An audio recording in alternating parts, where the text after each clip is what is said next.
Hello, hello, bonjour les amis, j'espère que vous allez bien. Moi, je vais très très bien.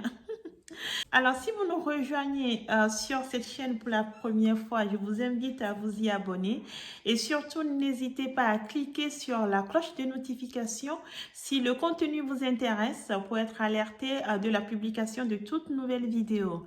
Et puis, bien évidemment, si vous aimez donc la vidéo, n'hésitez pas à cliquer sur le bouton like pour permettre en tout cas à YouTube de promouvoir la vidéo et la montrer à un plus grand nombre de personnes. Alors, je reviens sur cette chaîne aujourd'hui pour vous parler donc toujours de l'Inde. Mais j'ai eu une question en fait suite à la publication d'une précédente vidéo. Une personne qui m'a contacté en off pour me demander si j'avais en fait, elle se reconnaîtra très certainement, si j'avais des guides en fait à proposer pour accompagner dans le cadre donc du business avec l'Inde. Il est vrai que c'est une question légitime parce que l'Inde c'est un pays relativement loin. C'est un pays où la culture est complètement différente, en tout cas quand on est européen ou même africain. Et puis c'est un pays aussi où les codes, en fait, dans chaque pays, chaque point du monde a son code de business. Donc c'est un pays où le code, les codes sont différents des nôtres. Donc il est tout à fait légitime de se poser la question en se rendant en Inde pour du business aussi. Il ne fallait pas un guide pour pouvoir bien faire les choses ou en tout cas pour ne pas s'y perdre, pour pouvoir se faire accompagner. Donc j'ai répondu personnellement, en fait, je ne prends pas de guide quand je me rends en Inde. Après, c'est une question d'habitude. Si c'est votre cas, vous pouvez aussi vous en dispenser. Moi, mon cas, ayant l'habitude de voyager beaucoup, hein, que ce soit d'un point de vue professionnel ou encore personnel, je suis relativement à l'aise dans différents environnements. Et puis, comme je l'ai dit précédemment aussi, si vous avez envie de faire du business avec l'Inde, il faut savoir qu'il faut parler anglais. Et comme j'ai quand même un niveau intéressant en anglais pour pouvoir échanger très simplement et en fait naturellement avec les gens dans le business. Voilà, j'ai pas ressenti en tous les cas le besoin en fait de me faire accompagner pour me rendre en Inde. Donc je vais en Inde, je me balade où je veux, je vais à mes rendez-vous sans avoir besoin en fait de locaux pour interpréter ou indiquer mes désirs aux uns et aux autres. Mais cette question est très intéressante parce qu'elle m'a donné envie en fait de venir ici aujourd'hui vous parler des spécificités à prendre en compte quand on fait du business avec l'Inde. Des choses qui peuvent paraître très simples, très basiques, mais qui ont toute leur importance. Donc pour m'assurer hein, de ne pas en oublier, je me suis fait une petite liste pour pouvoir vous dérouler ça rapidement sans toutefois faire une vidéo trop longue. Donc la première chose à laquelle j'ai pensé, mais qui paraît tellement évidente, mais qui peut être, comme les Anglais disent, a little bit tricky avec l'Inde, donc un peu piégeant avec l'Inde, c'est que l'argent. Parce qu'en fait, l'Inde fait partie de ces pays, hein, c'est le cas de la Chine aussi, en tout cas l'époque où je vivais en Chine, donc de 2002 à 2005, moi j'ai vécu en Chine. À l'époque où je vivais en Chine, c'était le cas aussi. Et c'est le cas de l'Inde au jour d'aujourd'hui, c'est qu'en fait, quand on part en Inde pour que ce soit du tourisme ou du business, il faut savoir que vous ne pouvez pas échanger votre devise, que ce soit de l'euro ou du franc CFA, en roupies indiens avant de prendre l'avion. L'Inde est l'un de ces pays en fait où la devise n'est pas achetable, en tout cas à l'étranger. On peut aller en Inde, échanger son argent, donc son euro ou son dollar sur place pour avoir des roupies, parce que c'est ce qui se consomme là-bas, vous en aurez besoin dans tous les cas. Mais il n'est pas possible de se rendre à l'aéroport ou de se rendre dans une agence de change et puis demander à acheter des roupies indiens. Non, c'est pas possible. Néanmoins, quand on a l'habitude de voyager, on peut aussi se dire, mais c'est pas grave, une fois sur place, on retirera de l'argent parce que là, pour le coup, vous avez des distributeurs un peu partout.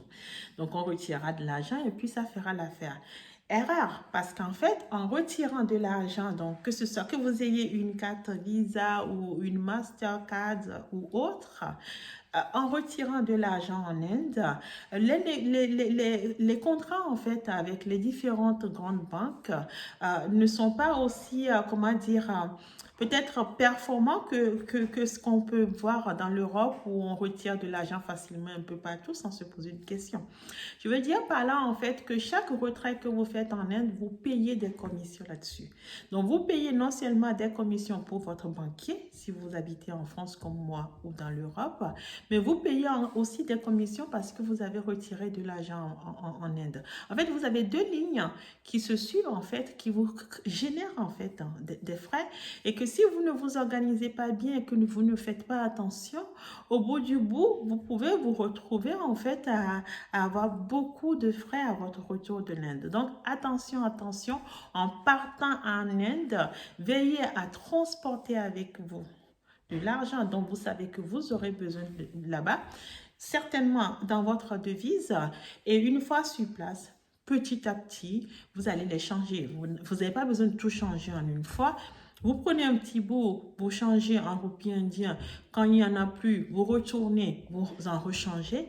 Que de tout changer en une fois ou que de voyager avec très peu d'argent et de se retrouver obligé en fait d'en retirer sur place et d'avoir beaucoup de frais. Donc ça, c'est le premier point important.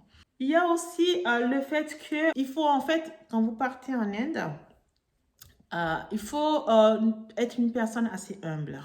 L'Inde est un pays aussi sous-développé, hein. C'est pas un pays comme nos pays européens, là. C'est un pays relativement pauvre, croyez-moi. D'ailleurs, je pense que je viendrai vous faire une petite vidéo ici où je vous amènerai en Inde avec moi parce que j'ai l'habitude de filmer en fait quand je me déplace un peu partout dans le monde. Donc, j'ai aussi des vidéos de l'Inde. Juste que je prenne le temps de compiler tout ça et puis je viendrai vous faire une petite visite avec moi en Inde pour que vous vous rendiez compte en fait de ce pays, de ce que c'est et vous préparer un peu psychologiquement avant de partir parce que oui, voilà, on peut voir tout et n'importe quoi en Inde. Mais en fait, ce côté pays sous-développé fait que les gens sont beaucoup croyants, hein. Et de par ce côté croyant en fait il y a de l'humilité en fait dans les gens. Donc quand on part en Inde pour faire du business ou même du tourisme, chose que je peux recommander, c'est d'être une personne humble, d'être une personne en fait à l'écoute des autres, d'être une personne de se montrer en tous les cas ouverte pour pouvoir crâner beaucoup d'informations, pour écouter beaucoup, parce que c'est en écoutant qu'on apprend, pour échanger sans donner l'impression en fait d'être ce petit Européen qui a tout vu, qui sait tout et qui vient faire un peu non. Juste simplement et pour avoir une bonne relation avec les Indiens. Une troisième chose aussi très importante à tenir compte quand on va en Inde, ça a un lien direct avec le point 2 dont j'ai parlé précédemment, c'est un pays relativement pauvre. Donc, on peut vite se rendre compte que les gens sont assez miséreux en fait, hein. Ça se voit qu'ils ont besoin d'argent, qu'ils ont, voilà, qu'ils auraient besoin qu'on les aide et tout ça. Et puis, ça fait que mais quand on va dans les relations professionnelles et tout ça, on va avoir tendance à vouloir donner des pourboires, en tout cas faire des cadeaux, offrir de l'argent. Attention, attention, erreur parce que ça peut être très mal perçu. L'Indien, en fait, va, en tout cas dans le milieu du business, dans le business, va avoir tendance à refuser des cadeaux parce qu'en fait, ça peut être vite assimilé à de la corruption.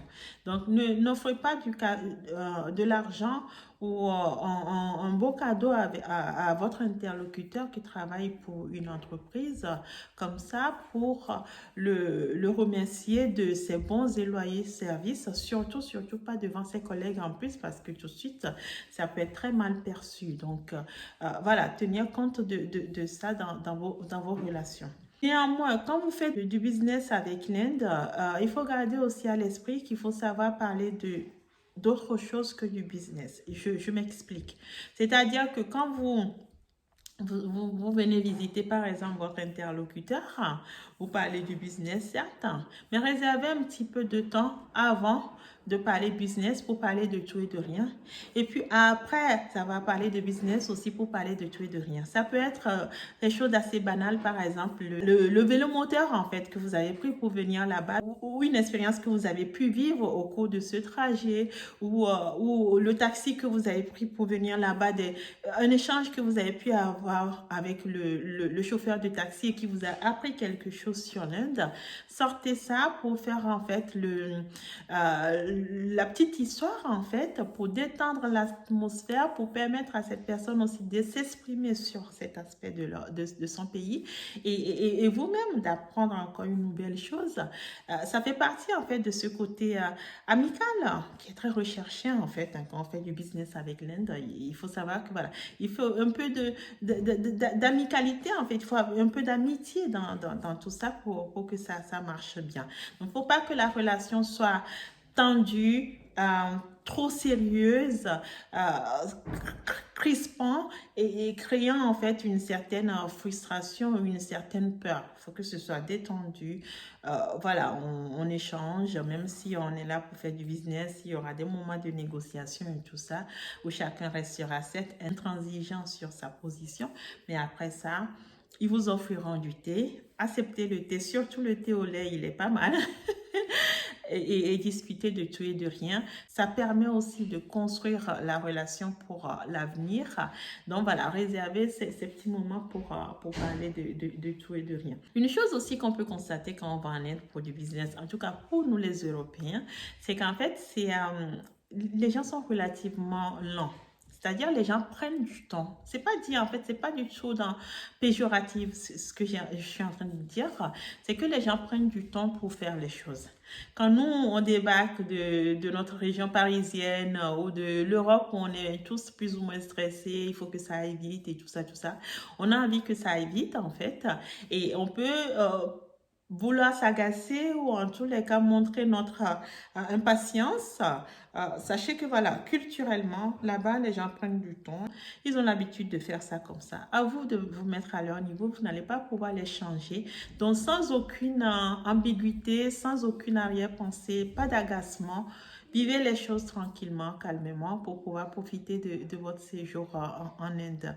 Et puis un dernier point que je vous avais réservé qui est un point très important aussi, c'est que quand vous avez un rendez-vous de business en Inde, pour ne pas arriver stressé, partez très très tôt parce qu'il y a des bouchons là-bas. C'est le pays où j'ai vu le plus de bouchons au monde. Ça roule dans tous les sens. Vous avez les voitures, mais vous avez aussi les vélos moteurs, vous avez les motos, en fait, il y a tout. Et il n'y a pas les routes ne sont pas bien définies, en fait, où chacun respecte bien son couloir. Donc, ça conduit dans tous les sens. Et comme ils sont nombreux, hein, c'est un grand pays, donc comme ils sont nombreux, ça bouchonne beaucoup là-bas. Donc, on peut facilement prendre 1h30 pour faire 10 km. Et quand on ne maîtrise pas ce code et qu'on part tout juste à l'heure, on peut vite se retrouver dans des embarras. Donc, partez très tôt. Il vaut mieux arriver trop tôt que trop tard. Donc voilà, c'est un point très important aussi à prendre en compte. Mais écoutez, j'espère vous avoir aidé avec ces petits points. Si j'en ai d'autres qui me passent pas à la tête, je reviendrai vous les lister ici. Et puis si vous avez des questions sur des points précis qui pourraient attirer mon attention sur quelque chose que moi j'aurais pu considérer comme étant tout à fait banal, mais qui peut avoir toute son importance, n'hésitez surtout pas à me le marquer dans les commentaires. Et puis je me ferai un grand plaisir de venir le détailler dans une vidéo pour vous. Je vous remercie beaucoup. Je vous souhaite une très très bonne journée. Au revoir.